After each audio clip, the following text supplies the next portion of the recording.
Looking at treble clef notes but not sure which key to play? Give me a few minutes and you'll learn how to recognize where notes live on the staff and where they live on the keyboard, so reading starts to feel clear instead of confusing. Hi, I'm Ruby Medina. I teach beginner-friendly piano lessons online, making learning feel fun and stress-free, whether you're just starting out or picking it back up after a break. In each video, I'll share one simple tip you can use right away to make your practice smoother and more enjoyable. So today I'm going to show you how to connect the notes on the staff to the piano keys. So the first note that we're going to look at is middle C. And that is one of our anchor notes. And that means that anytime you see it on the staff, you should easily recognize it. So right here on the staff is middle C. And here's our treble clef. And middle C sits on its own line just below the staff. On the keyboard, middle C is this key. And notice that C is always the white key to the left of the group of two black keys. So here's two black keys and this is C.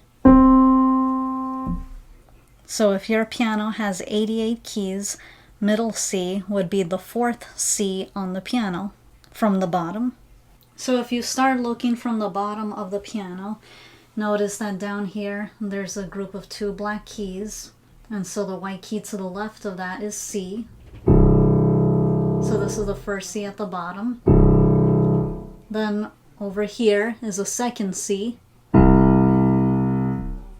Then over here is a third C. And then right here is a fourth C. And this is middle C. Now let's look at G. And notice that G is the second line from the bottom. And here's the treble clef. And notice that the treble clef is wrapping around this line right here. So this is G. And the treble clef is also called the G clef. And this note right here on the staff corresponds to this key.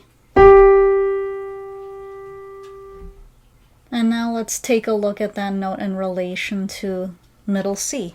So notice that middle C is here and that G is right here. So this G is the G right above middle C. Now the next note that we'll look at is the C above middle C. And notice that on the staff it is the third space from the bottom. So here's the first space, second space, and this is the third space. So this is C above middle C. And this C here on the staff corresponds with this piano key. Now let's take a look at how middle C and the C above middle C look on the staff and how it looks on the piano. So if middle C is this key on the piano, the C above middle C would be this key on the piano.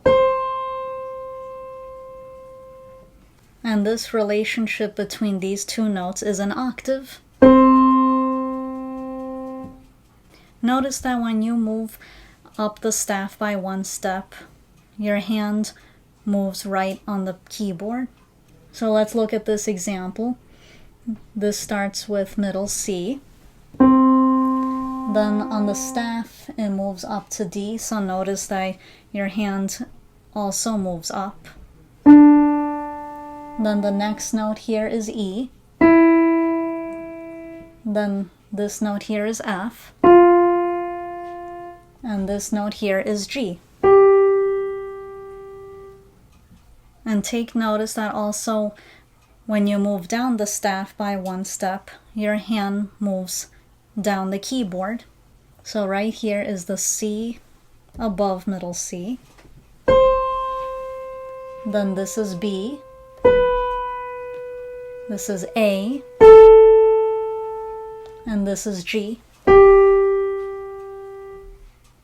By immediately recognizing the placement of these notes, it means that you're not memorizing random notes. You're learning how the staff and the keyboard line up. So with these three landmark notes, the staff becomes a map that shows your fingers exactly where to go on the keys. So this note here is middle C, this is G, and this is the C above middle C.